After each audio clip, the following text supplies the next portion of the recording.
All right, I think we're ready. Who's ready to talk about NIL? Everyone wants to talk about NIL. I know everyone. Athletes want to make money, right? Athletes, you like money? You like free clothes? Some of y'all just got some free clothes. Free food? Who likes free food? All the adults better raise their hands still. All right, y'all. So our wonderful panel here is going to cover all things NIL. What an amazing time to talk about it. We're 1 year in as of July 1st, a little over, or right around 2 years in for the NAIA level, but at the NCAA level, we are 1 year in. So I'll give a quick intro on our panel. I'll fill in addition to the three lovely gentlemen that I have here with me. But first, we have Rakeem Vick. He's a Maryland native. He was an exceptional athlete in both football and basketball. He went to one of the top HBCUs in the country, North Carolina Central University, where he received his bachelor's degree in mass communication. Deciding to stay in sports once his career was over, he wanted to make an impact and founded Rev Sports, a full-service sports agency. So Rakeem, if you want to just give a little bit more background before I intro the other two, feel free.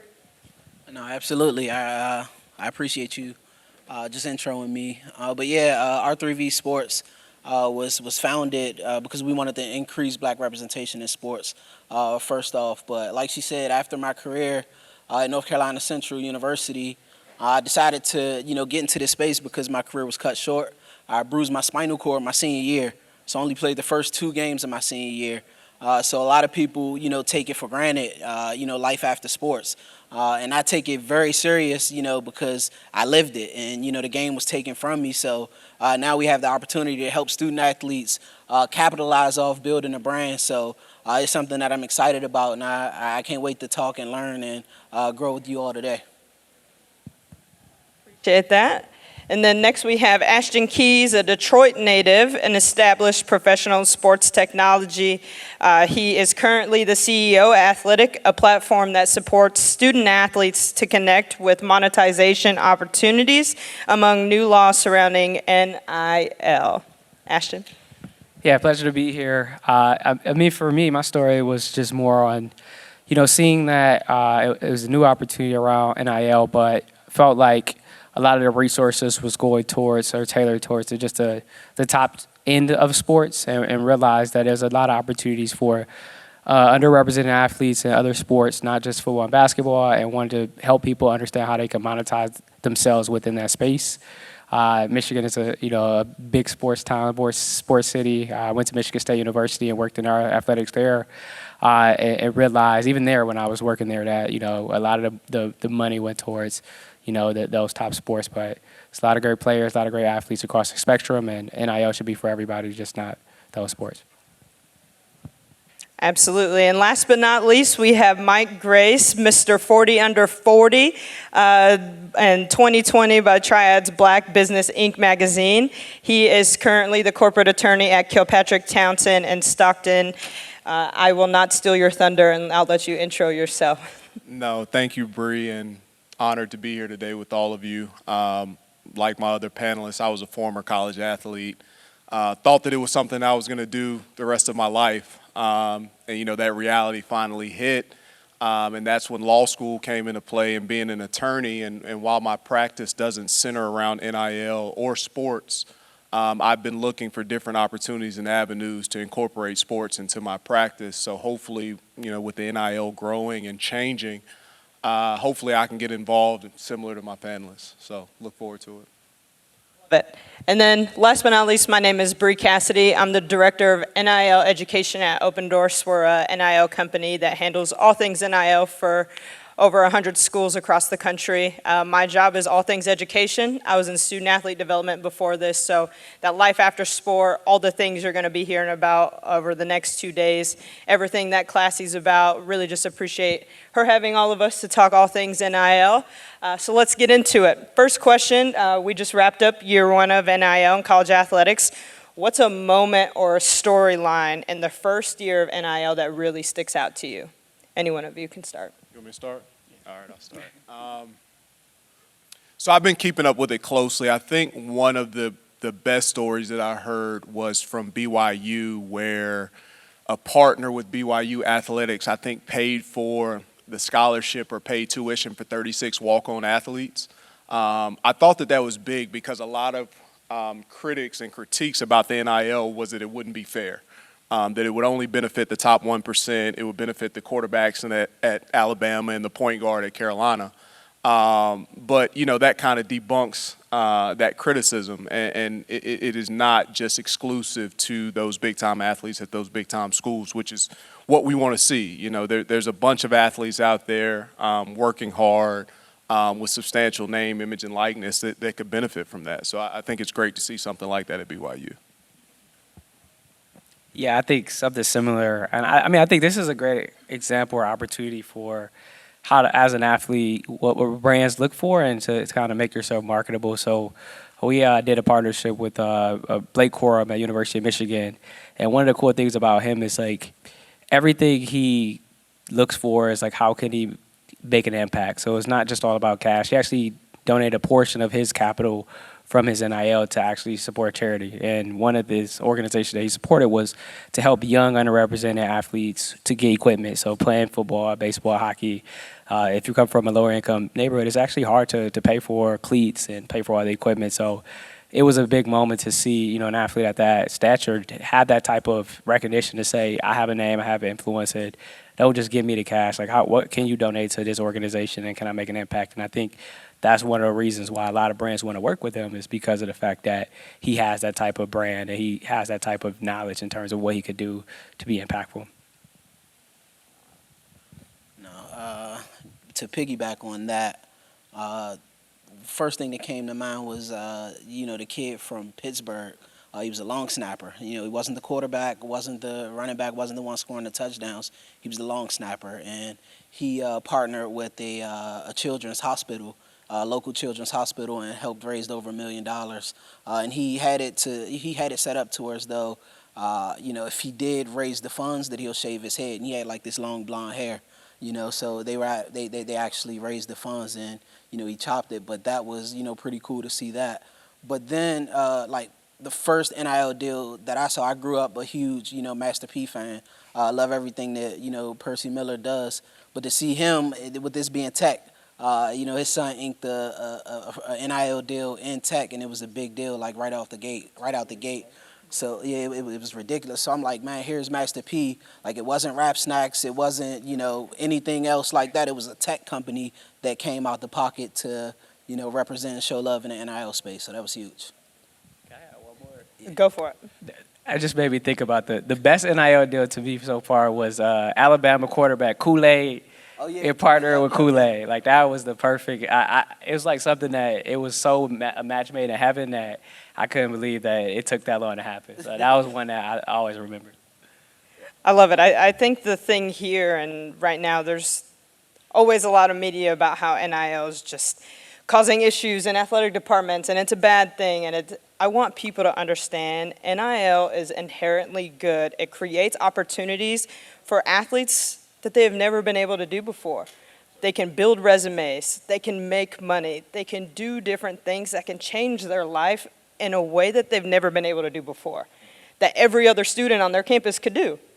Now they just get to do it, and they're the most marketable people out there. So it's pretty amazing to sit back and look at all of the deals that have been done and everything that's coming in year two. The next question is, for all of our athletes in the room especially, we're talking about, this life after sports stuff, becoming a business person, becoming a lawyer, a healthcare worker, CEO, philanthropist, all of those things. How is it what they're doing through NIL going to prepare them for post-college life? Let me start. I would say you said it, building your brand, like right out the gate, just who are you off the field, right? Because if you're, playing your prospective sport, a lot of people don't get to see your personality. So if you can establish a brand, whether it be through, your logo or through, just whatever it is that you're getting an education for, right? And let's attack that so you can, have equity into a business. You're not just, holding up a pair of cleats or holding up a soda saying, I want to rep your brand. How can I, get to a point where I'm partnering with you versus working for you? So, with our agency, we just want to educate our athletes that you are more than an athlete. You're more than an influencer. You can be an actual business partner in this game. So we want to show and educate our athletes to be in a position to get to that stage. You sure? I think the best thing about NIL, and thinking back on not only my collegiate athletic experience, but just my experience growing up, is the ability to learn about financial literacy and financial responsibility before you get thrown into the real world. I didn't know what it meant to file taxes. I didn't know what it meant to consult with the CPA or to pay certain bills. And you get that with NIL. It is a financial arrangement at its heart. And I think it's great that young athletes and just young people in general have the ability to experience those things early, because it will hold you in good stead once you get to where we are, because that's all we do. So. Yeah, I would piggyback on that. I think, at the end of the day, like you said, it's one also just understanding and reading contracts is a huge big thing. I mean, a lot of this is around that and understanding what you're signing up for.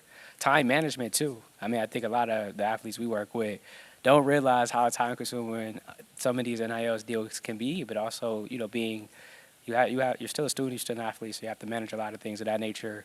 And ultimately, like you said, it's financial literacy and really setting yourself up for success. And like for us, that's one of the biggest things. And obviously we work with MasterCard or some of those things like that, but it does prepare you to basically manage all the things that you have and be. And that's what being a CEO is. It's managing everything. It's understanding contracts. It's setting up your finances to be successful, thinking about 10 months, 2 months, 2 years down the road. So if you can manage everything in a great way, I think ultimately it'll prepare you to be a successful person in the next generation, but also think about the deals as relationships. So who knows, you could partner with Comcast on an NIL deal, but that could actually turn into a job opportunity. So don't just look at something as one-offs, but look at everything as relationships and continue to build with the people that you're working with, even after the deal is finished. I always say, show up early, leave late, because you leave a lasting effect, and also people talk. It's a small community in the world, so if I do an NIL deal with you, but it was not a good experience, somebody else might say, hey, what you think about this athlete? And then I'll have the relationship to talk good about you, and that can turn into an opportunity. So think of everything as a lasting relationship.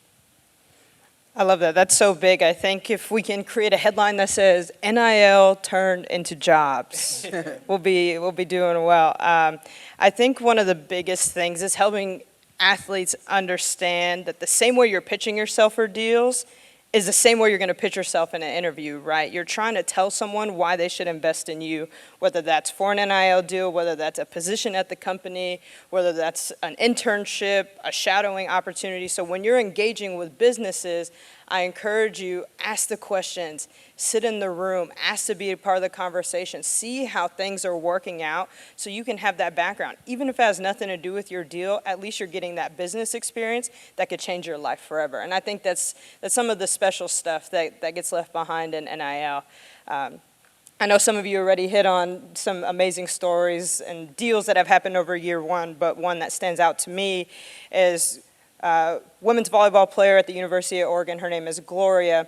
She has made over $20,000 on our platform. We went up for an education session one time, and our CEO just stopped her and was like, hey, what is driving you? You're not a starter. You're not the athlete that's getting all the clout at a place like Oregon. How are you pursuing NIL and being so successful? And her story was this. NIL isn't about all this flashy stuff. She said, growing up, I lost both of my parents at a young age. I had to live in a car and raise my siblings on my own. I was lucky enough to get a scholarship, and now NIL has allowed me the opportunity to buy my first car. I tell that story because that's what NIL is about. So when people ask, is it about all these things? Yeah, sure, that's the 1% of the 1%, but it's the stories that change people's lives like her. So thinking about women's sports, everyone always asks me, Bri, it's the 50th anniversary of Title IX. What about the women? Are they getting opportunities? Is NIL going to eliminate opportunities for female sports? So before I ask this question, I'll just drop this data from year one. Without football considering their large roster sizes, 52.8% of NIL deals that happened over the first year were female. Most people don't realize that. Yeah, feel free to clap. That's amazing. It's amazing, right?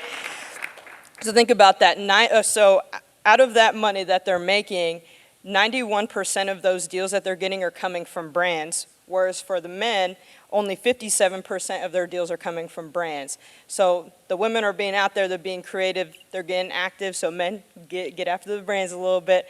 But with that in mind, thinking about Title IX and understanding the data, what's been some of the surprises to all three of you and how some of those non-revenue sports and female sports have been successful over year one of NIL?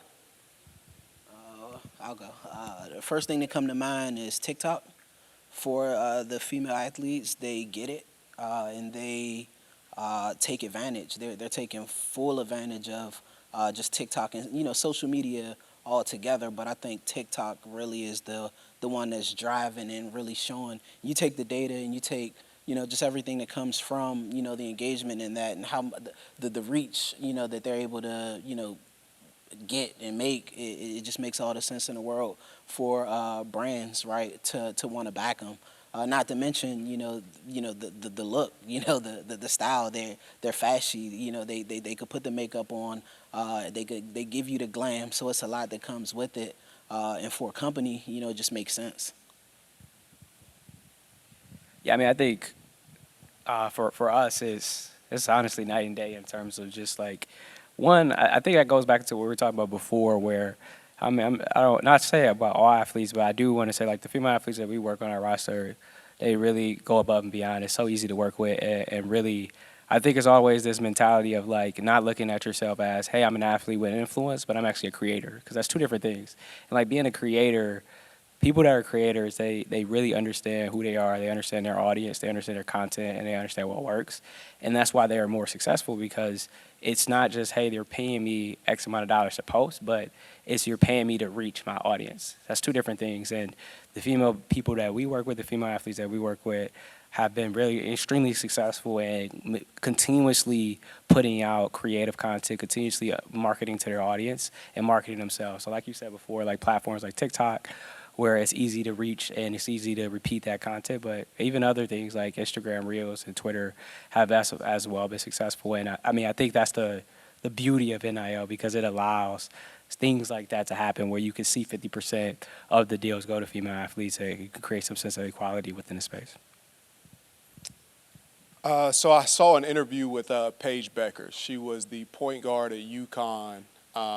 Big star, one of the best players to ever play at UConn, and I think that her NIL value was like $1 million. So the conversation was about kind of how she was maximizing her NIL value. And one thing that really stuck out to me was she talked about how she discusses what she's doing within the NIL with other women collegiate basketball players that she's grown up with her entire life, people that she's seen or doesn't even know or on a personal level.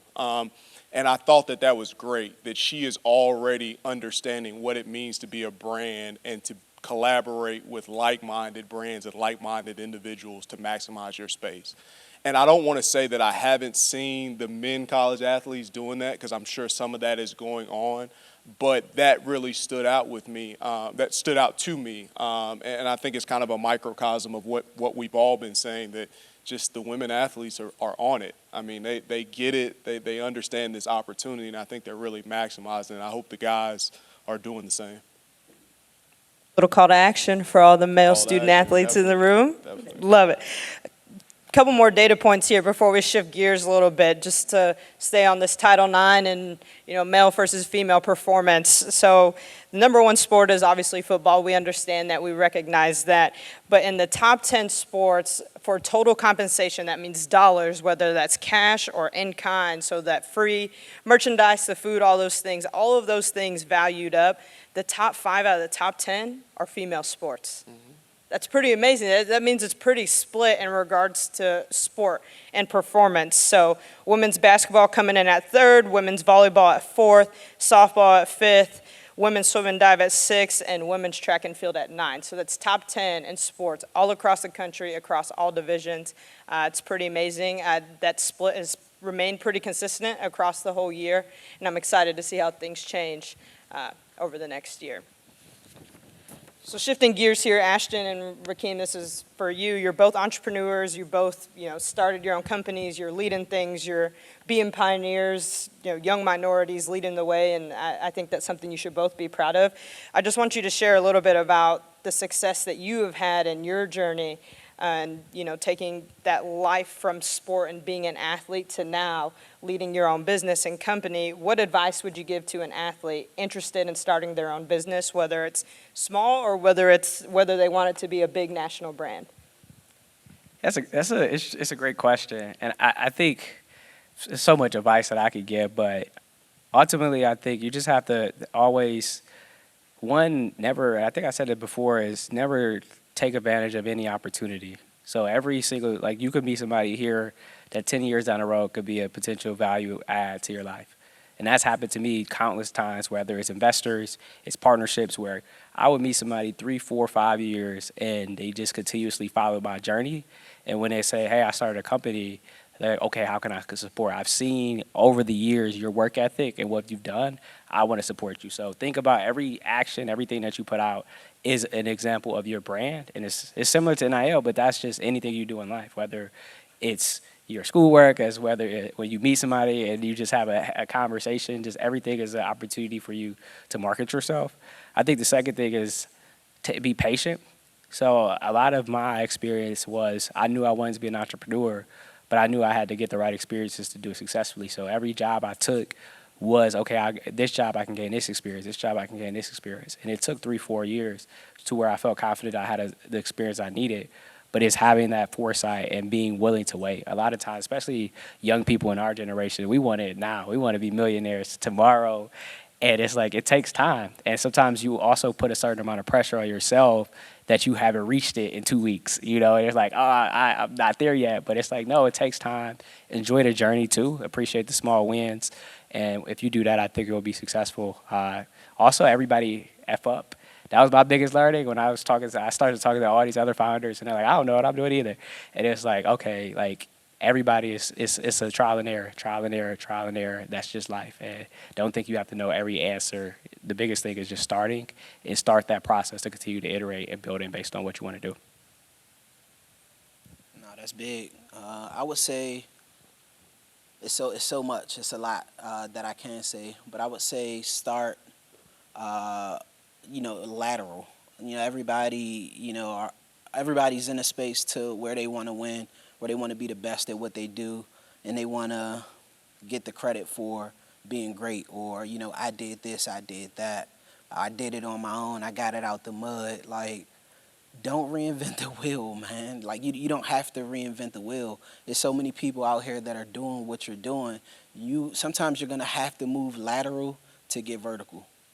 Right? Sometimes you're going to have to reach out to a brother that's sharp in a division that you may not be sharp in, so you can kind of, figure out how he got to those numbers, or how he, project the way that he project to get to where he need to get to, and add it to your tool bag so you can be sharp.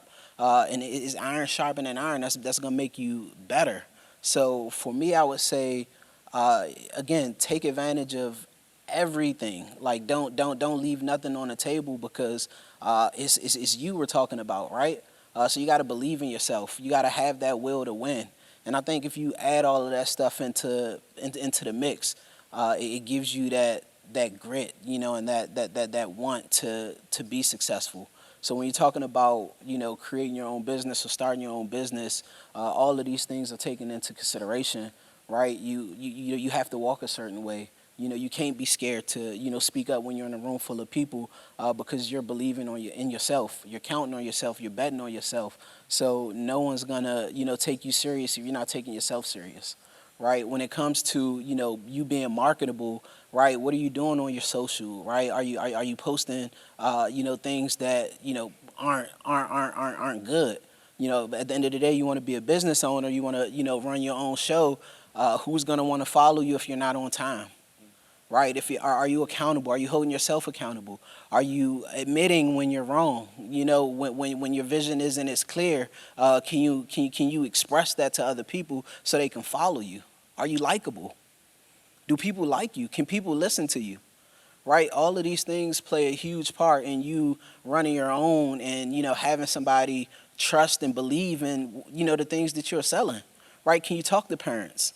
Right, and I'm getting to that NIL space of, that this is the space that we're in. Like, you're talking about 17, 18-year-old kids who can't read those contracts, right? So are you going to get, fuzzy when they want to bring their uncle in that's an attorney to look over the contract, right? Do you have a problem with that, or are you going to, sit side by side and say, no, I advise that you get someone to look at this, right? So it's all about, who you are and, how you want to be viewed.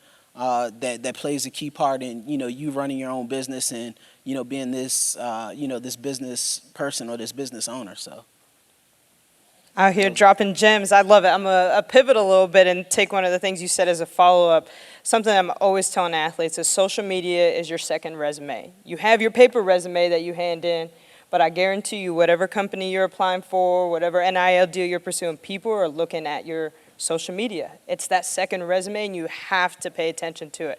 Can any of you share any insight you have on just the importance of athletes understanding that and just being aware of the things that they're putting out there and how that can affect them both in receiving an NIL deal, but also getting a job down the road? Okay. Nah, so, man, it's important because it's people that get paid. Like, their number one job is to, look through your social media, right? That's their job. Your LinkedIn all the way down to, your Instagram to your Facebook. So I advise people right off the bat, clean that stuff up. Go back to, well, I'm not going to date my 07, 08, 09, 20, like, it's out there. People like now, and I'm going to speak, what camera can I look into? Like, the close friends, right? People got close friends. Stop it. Like, stop it, because you don't know who's going to, screen record. These phones screen record. You can screen record it, and it's out there. So stop it. Like, stop what you're doing, because it's not going to help you in the long run. If you got to share it with your close friends, you probably shouldn't be doing it. Right? So please remember that you are a business. Brand yourself that way, because it's not, do I want to do business with you? But it's like, this company, they're looking at you. They're trusting you with their brand. They're trusting you with their name, image, and likeness. They're trusting that you're going to be the person that they need you to be. You're representing them. It's not about you anymore. When you sign that paperwork, and he's an attorney, he can tell you when you get some of those clauses is they put it in there. If you can't read, if you don't know what you're signing, you could get in trouble. So just take that into consideration. You said it all pretty much, but I think similar to like what he stated, I also think, like, even from like the just not the negative side, it also is like, how do you can use it to your advantage. So, like, I mean, literally today, that's all I was doing before I came here. It's like we were looking at multiple athletes' social media. So, like, even within that, like, that's how we make an assumption on who you are as a person. This is so crazy. I've seen a deal fall through because of, like, one person's picture. Like, I was in a meeting with a company. I was saying that it was a big company. And they're like, this person, everybody, all the other athletes on their school photo, they're smiling, and he just, like, had a straight face. And they're like, I don't know about this personality, like that, and that's something, like, people, they're looking at these pages and they're like, is he a fun guy? What's the personality like? And so, like, everything you put is, like, kind of how people are perceiving you. Then also, who are you around? What's your friend group like? All right, like what type of things do you do outside of sports? And, like, what is your brand? So whatever you want your brand to be, you can actually start to craft your social. So if you want to be a food influencer, like, start posting food consistently and then build that equity. So it's not always, obviously, like, with everything he said, or, like, don't just try to clean it up as much as possible, even if, like, going back to 15, because, I mean, we've seen that with athletes, but celebrities, where, it could come back 5 years on you, where you probably forgot what you said when you were 11 when you first created your Facebook page, but somebody is doing, and I know a journalist where they taught me how to do it, where they would search the word and search your name. Like, they know how to find these things to see if you said anything that could be negative. So people are out here looking for it, and they just don't give them the ammo to do it. Keep it short. I would just say, just appreciate the power of social media. We get caught up in this, cliche that social media isn't real. It's as real as you and me. People are building lives and destroying lives using social media. So just appreciate the power that it has and utilize it to move your brand forward and not to move it back. Love it. Authenticity and consistency is big. And Ashton, you brought up an interesting point. You never know what you tweeted back when you were 13, and I'll date myself a little bit. I saw LimeWire was announcing an NFT. I'm not advertising for them. I saw that they announced an NFT this week, and I was like, oh, snap, like LimeWire? Like, I remember burning CDs back in the day. So that means like, ooh, maybe MySpace is making a comeback. I should probably figure out what email is associated with that. So athletes, please make sure you were checking this stuff from when y'all were back in middle school, probably on social media when your parents told you not to be, so you don't get in trouble. Man, I was All on right, LimeWire. since we're talking about people getting in trouble, let's talk some legal stuff. So Mike, our attorney on the panel, every day there's conversations about all the legal implications that come with NIL and contracts. We hear all the horror stories and all of those things. But what have you seen from the legal side that would be good for the audience to know? I think there's three things that if I was advising a college athlete who was involved or looking to get involved with NIL, and really the three things can be applied to all of us, whether you're a college athlete, whether you're an entrepreneur working 9 to 5, and they really encapsulate all of the things that we've been saying up here. The first is read everything that they put in front of you. It's the first thing they told me in law school was like, you have a duty to read. Read everything that they put in front of you, and I know that extra 45 minutes to an hour is not what you want to be doing, but it could be the difference between millions of dollars. It could be the difference between liability and having you in some serious trouble with the law. And that kind of segues to my second point. Acknowledge what you don't know. It's okay to read something and not know what you're reading, but it's not okay not to get help. So, as athletes, we learn what it means to be a team and what it means to utilize the resources we have around us. Even if you play in an individual sport, you have trainers, you have coaches, you have everybody around you that knows the things that you don't know. So know that you don't know certain things and be willing to get help and build a team around you to help you move forward and help you be successful. And the third one I think is the most important. The theme that you've been hearing in this panel a lot is branding and having a brand. Great, the NIL is paying athletes, but it's also giving athletes an opportunity to build, maintain, and cultivate a brand. So what I tell young athletes, what I tell my clients is you have to be willing to fight for your brand. Sometimes the things that we want and the success that we're looking for is right on the other side of a difficult conversation that we're not willing to have. Have those difficult conversations about your brand. Advocate and vouch for your brand in the same way that you would anything else. There's 100 things that I could tell you. I mean, we've had trial and error. We've taken big L's, and I wish I could give you everything, but I think that if you remember those three things, they should hold you in good stead, regardless if it's with the NIL or whatever you do following college. So That's big. Asking for help. I know athletes have a hard time asking for help, not just NIL, but in general. Like, Absolutely. No question's a dumb question. The worst case is someone's going to tell you, I don't know, ask this person, and at minimum, you're going to find out some new information. So that's great. You talked about having people in your corner, whether that's working with a law firm or whether it's working with an agency like yours, Rakeem. Just talk about some of the things that you look for when you're working with an athlete. You're going to invest time into them the same way that they're trying to invest time into building their brand. What's some advice that you would give to an athlete that is looking for that help and understanding what they should be asking of you as well on the flip side? that's for me, or is that for You and Rakeem, go for it. I think the biggest advice that I would give athletes, and it's something that I'm sure that all of us have utilized, is that understanding that while you played a sport, you learned a lot of lessons playing that sport that will apply to everything else you do. And I think we touched on those here. Being able to be part of a team, being able to collaborate with the team, being willing to acknowledge when you don't know something and going to get help when you need it. So don't forget about those things in sports. Those things, those lessons are life lessons. And I think that's why sports are so beautiful, because they extend way beyond the playing field or the court or, whatever your respective sports is. So, own in on those lessons and really utilize the people around you.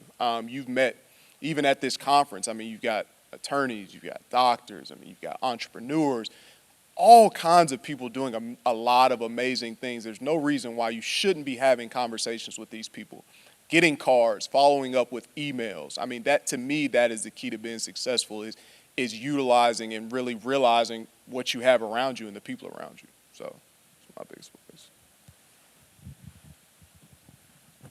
I think the best storytellers tell multiple stories at one time. And what I mean by that is you're a student athlete, yes, but you're so much more than your sport. Biggest reason why we're here, right? Life after sports. So I'm looking for, people who can tell a story. What's your why? That's one of the first questions that I ask when I'm vetting, these athletes, student athletes out is, what's your why? What's your purpose? What motivates you? Everybody may not have a story, but, most people do. And I want to dig and dig and dig and find out more. I want to know, about your brother that was incarcerated and why and how we can help him, when he gets out.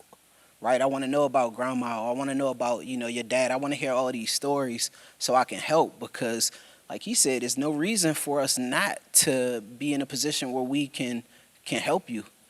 Is social media, we got real life people that we can reach out to. You got mental health, better help, and, shout out to all the therapists out there, but you can get that stuff online, right? You don't have to go anywhere. You don't have to move a finger. And, you can get these things for free based off of who you are.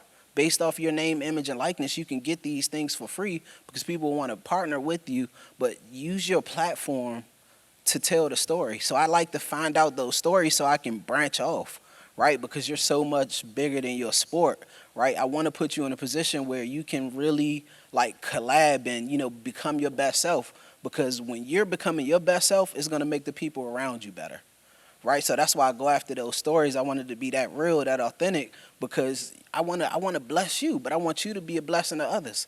And that's what we say is we're blessed. We have a moral obligation to bless others. It's our duty. So we're so much more than our sport, and I just want the athletes that deal with me to know and understand, that's the game plan. You can't buy culture. You can't fake it. So with me coming to you and speaking to you this real and letting you know what my intentions are, hopefully you can see and want to jump on board to start moving lateral so we could get to the top together. Love it. Love it. All right, we have a few minutes here. I just want to give each of you a chance. We've talked about a lot of different things. We talked about branding, storytelling, and I think when athletes hear the word brand, they kind of freak out a little bit, like, "Oh my God, what's a brand? I don't have a brand. I don't have a story." You do. Every team has one. Every person has one. Everyone in this room has a unique journey that's gotten them to this point. And they're going to continue having unique opportunities that carry them on through the rest of their lives. And I think it's just about reflecting on that. What are you interested in? What are your values? What do you care about? Who are the people you surround yourself with? What are your interests? Do you like social media? Do you not? Are you a TikToker? I'm not, but I sure like scrolling and watching TikToks. Are you someone who likes tweeting, or are you someone who'd rather post a picture on Instagram and be a person of few words? There's a lot of different things that you can do, in whether it's NIL ventures, your job pursuits, whatever it is. So many gems dropped here. Appreciate you all. The last thing that I'll ask is just, what's your one biggest last piece of advice as athletes head into year 2 of NIL? That's tough. I would say not just for athletes moving into the second year, but anybody who's trying to build a brand, you have to know the threats to your brand. And, what I do in working with corporate clients and drafting corporate agreements and these mergers and acquisitions is we do a lot of risk analysis, and then we try to minimize those risks. So, for example, with the NIL, the first year I think has been great for athletes, but you have to imagine that the NCAA is not happy how things are going. They definitely miscalculated and misjudged the Supreme Court case, and now they find themselves on the wrong side of it. So they are certainly petitioning Congress to step in and take congressional action to start imposing new rules and kind of limiting what's going on with the NIL. So I would say if you're an athlete, you need to be aware, when the NCAA is filing different lawsuits for different injunctions, and I get it, that's not your area, you don't want to be reading cases, but you need to know. This congressional intervention could mean the difference between you receiving these funds from the NIL. So, that's specific, but know the threats to your brand. Know the risks to being an NIL athlete, and do what you can to minimize those risks. Yeah, I would say sometimes I would hear athletes think like, oh, NIL is not for me. Like I don't have 40,000 followers, 100,000, million followers or things of that nature. But I actually think NIL is for everybody. I think it's just you have to be aware of, like you said, who you are, of your interests, your brand, who follows you and your audience. So really dig deep and go super deep into what you actually bring to the table and really understand that. So know your numbers on everything. Even if you only have 1,500, 2,000 followers, like that's still people that you can reach, and think about how can you be more engaged? How can you get people more engaged? How can you post more engaging content so that you know what you bring to the table, but also know that someone comes to you and they might offer you a lowball deal. You have to be able to communicate why you deserve more. So really learn, dig deep into who you are, dig deep into who you want to become. So you might set a goal and start to track and validate how are you building off of that. So not just, we all like to post that we look fresh today. I might post, at this event, but it's like actually start to make a purpose on what you're doing. And every post, everything that you put out there is a purpose to track and validate as you scale, and then track that number. So if you're charging, $50 or $100, whatever, but then you gained a certain amount of followers, you have to actually track that, because you can't charge the same. Yesterday's price with it, it's not today's price. So be very aware of all of your stuff, and it's for everybody. You just have to know how to communicate and brand yourself in the right way. Going into year 2, I would say just addressing the need, finding the need and addressing the need. We all know that, the wealthy, the rich are rich because they address the need and they, address that need. They fix the problem. So you as a student athlete, one, identify a need, figure out what the need is and address it. If it's merch, if your family, friends, fans want to, wear your gear, partner with someone that can get you gear. If it's, whatever it is, if it's your, what you're getting your degree in school, tap into a tech company. So a lot of them out here, partner with them, address it. So first, I would say, figure out what that need is and address it, but be intentional. It's a lot of things out here. It's a lot of opportunity. And like bro said, it's a lot of, deals that aren't the best deal for you, right? Because they're not calculating your wealth. They just want to give you what they think that you're worth. But if you're doing the research, you have the hard numbers, you have an attorney, you have someone that can, explain to you what the rules are, what the terms to this deal is, and you understand it, and you're the one that's, you're talking the talk, the game gets crazy, right? But it's for you. So educate yourself, figure out what that need is, that problem is, and address it. Love it. Appreciate you all sharing and appreciate all of your insights today. I hope that there are a few gems that some people shout out this afternoon when Jonathan's giving gear away for free. Just some final things to leave the group with. I think the biggest thing is athletes understanding that their journey is going to look different than the next person. And comparison can be the thief of joy, and that's a lot of fault for athletes, and we're always trying to be the best. One of you mentioned that earlier, and I think it's just about recognizing what your journey looks like. If your journey through NIL is getting some free coffee from the local coffee shop in the town you're competing in, then hey, that's pretty well. I would have loved free coffee when I was a student athlete every single day for just posting a picture. Even though that business may not give you $500 or $100 or $50, that's a free coffee. Add that up for every time you go in there. That stuff adds up. That's value. That's connection, local connection. It could be an alumni who might have another business. Lots of different things. Just understand your journey is going to look different. There's opportunity for everyone. Ashton said it best. Get connected, ask the questions, use the resources, be proactive, educate yourself. There's a lot of experts and people that are willing to have conversations with you. Appreciate you all. I'm sure we'll all be around to answer questions and hang out and chat. Have a great day. Again, thank you to Classy and everyone that's had a hand in this event. It's been amazing.